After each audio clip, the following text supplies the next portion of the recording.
Sementara itu, saudara, vaksinasi terhadap puluhan purnawirawan juga dilaksanakan di Kabupaten Nagan Raya, di mana puluhan purnawirawan TNI dan istri para purnawirawan serta Warakawuri Kodim 0116 Nagan Raya menerima vaksinasi dosis pertama yang berlangsung di Makodim setempat.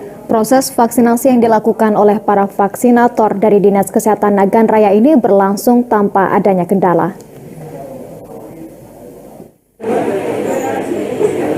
Setelah vaksinasi COVID-19 menyasar para pelayan publik, kini Dinas Kesehatan Kabupaten Nagan Raya menyasar para lansia untuk menerima vaksinasi selanjutnya.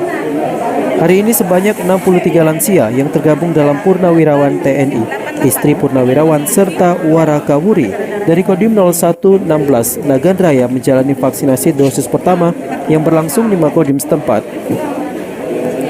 Menurut Komandan Kodim 0116 Nagan Raya Letkol Guru Tiahyodo, vaksinasi bagi purnawirawan TNI ini merupakan prioritas karena di usia mereka sangat rentan terpapar COVID-19. Meskipun ada sejumlah purnawirawan yang tidak bisa divaksin karena alasan kesehatan, namun secara keseluruhan vaksinasi berlangsung lancar tanpa adanya kendala. Dandim juga menghimbau bagi purnawirawan yang telah divaksin untuk tetap mematuhi protokol kesehatan.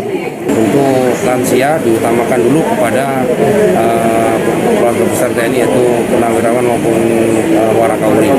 Nah, diharapkan ini berhasil meskipun memang kita tahu kondisi mereka sudah ada yang punya penyakit bawaan, tapi yang sudah bisa kita laksanakan karena ada tim screeningnya.